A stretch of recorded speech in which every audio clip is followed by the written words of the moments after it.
Bunch of conspiracy theorists that you've attracted here. There's multiple PhDs, multiple professors in this room. This is not, you can't dismiss this group of people. And they're critical thinkers. Everybody here is critically thinking about what's going on. And that's important. That's if we want to advance anywhere, we have to be critical thinkers, not just believe what the governments are telling us. The science, isn't it? Other for Rebel News in Melbourne, Australia, where a newly formed medical union is running a conference to, what they say, reclaim the industry.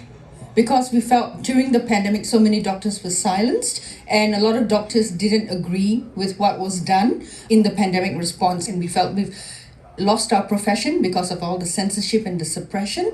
And this conference is called Reclaiming Medicine, in an aim to reset everything so that we feel that we can go towards better patient care. So essentially this is the great reset. The reset that we need. The reset of the great reset. I got it. Anyone can view this conference. If they go to our website, that's amps.redunion.com.au, and there will be made available the complete coverage of today's conference. The Australian Medical Professional Society, so we're a non-political industrial association for doctors. We newly formed. We formed last year. How long have you been a doctor? 34 years. So you're pretty new to the industry? Yeah, very new. And you've never experienced anything like what we've seen in the last 2 years? I've never experienced anything like what's happened in the last 2.5 years. But they'll argue this is a once-in-a-century, event, so things should go back to normal after that. You don't buy it? I certainly don't buy it. I think this is more about control and control of the whole population, using medicine as a tool to start that control. Why did you start it?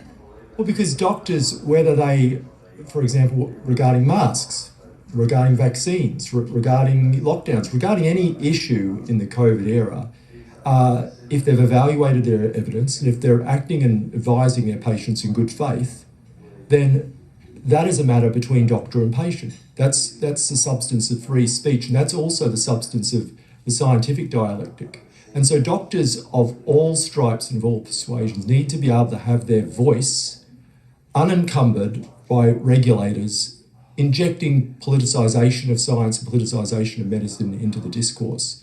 So that's why we need alternate unions and industrial societies, because let's face it, the standard unions are they're fronts for the interests of certain political parties and also certain other interest groups and lobby groups besides. So we want to be truly membership based. We've got hundreds of members. We need thousands. We believe there are thousands out there, thousands of doctors who are asking critical questions. And to be honest, that's only going to increase because more and more data is coming up.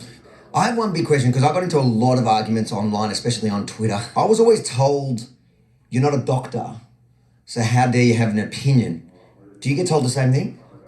No, we just get fired. So, let doctors be doctors and keep the politicians out of medicine and let us treat our patients to the best of our ability. What I saw was happening through this last 2.5 years is the destruction of basically medical ethics, and that was the starting point of any doctor-patient relationship is medical ethics and bodily autonomy.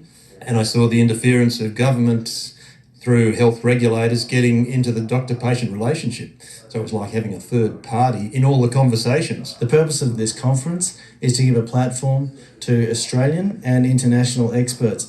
We've had fascinating sessions already, well attended. The first session was Dr. Naomi Wolf talking about what they are finding in hundreds of thousands of documents from Pfizer which were suppressed. I mean, is that interesting to doctors? It should be. There's incredible things that are coming out. I don't think it can be stopped. I think the trend will be more and more information. So I expect the ranks of doctors thinking critically to swell, and AMPS will be there. Why did you decide to join this? Why are you part of it? Why am I part of it? Because I'm passionate about patient care and the best outcomes for people in our community.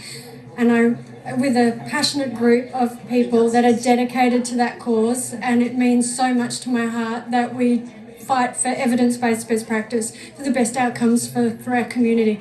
And I think we can do better than what we're doing. What's your message to those doctors or those nurses or anyone that could join your union that's not sure? What would you tell them? Join us, we're stronger together, and let's take back medicine, let's reclaim it.